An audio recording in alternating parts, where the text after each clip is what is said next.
प्राचीन काल में देवता और असुरों के बीच निरंतर युद्ध होता था। असुरों की शक्ति बढ़ रही थी और देवता कमजोर पड़ चुके थे।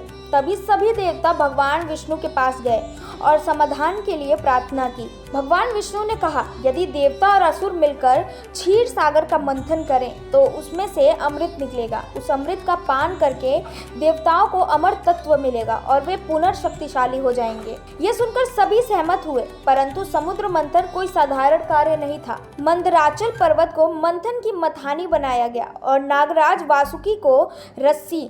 देवता और असुर दोनों मिलकर समुद्र का मंथन करने लगे। जैसे जैसे मंथन आगे बढ़ा, वैसे वैसे समुद्र से अद्भुत और भयावह वस्तुएं निकलने लगी। सबसे पहले हलाहल विष निकला। यह इतना भयंकर था कि उससे संपूर्ण सृष्टि के विनाश का संकट मंडराने लगा। तब देवता महादेव शंकर के पास पहुंचे। भोलेनाथ ने बिना विलंब किए वह विष अपने कंठ में धारण कर लिया। तभी से वे नीलकंठ कहलाए। इसके बाद समुद्र से अद्भुत रत्न, कामधेनु, उच्च ऐश्वर्या घोड़ा, ऐरावत हाथी और लक्ष्मी जी जैसी अनेक दिव्य वस्तुएं प्रकट हुई। अंत में निकला अमृत कलश। इसे देखकर असुरों की लालसा और देवताओं की प्रसन्नता दोनों चरम पर थी। लेकिन अमृत बांटना आसान नहीं था। असुरों ने बलपूर्वक कलश छीनने का प्रयास किया। तभी भगवान विष्णु ने मोहिनी का मोहक रूप धारण किया। उनकी रूप सौंदर्य की शक्ति से असुर मोहित हो गए और अमृत बांटने का अधिकार मोहिनी को सौंप दिया।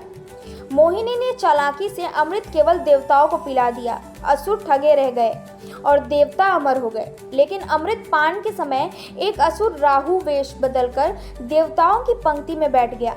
जैसे ही अमृत उसके कंठ तक पहुंचा, सूर्य और चंद्र ने उसकी पहचान कर ली और मोहिनी को संकेत दिया।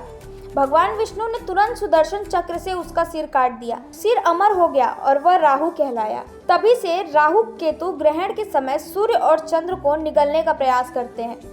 इस प्रकार समुद्र मंथन की कथा न केवल देवताओं की विजय की कहानी है, बल्कि यह भी बताती है कि सहयोग, धैर्य और बुद्धिमानी से ही संकटों पर विजय पाई जा सकती है। धन्यवाद।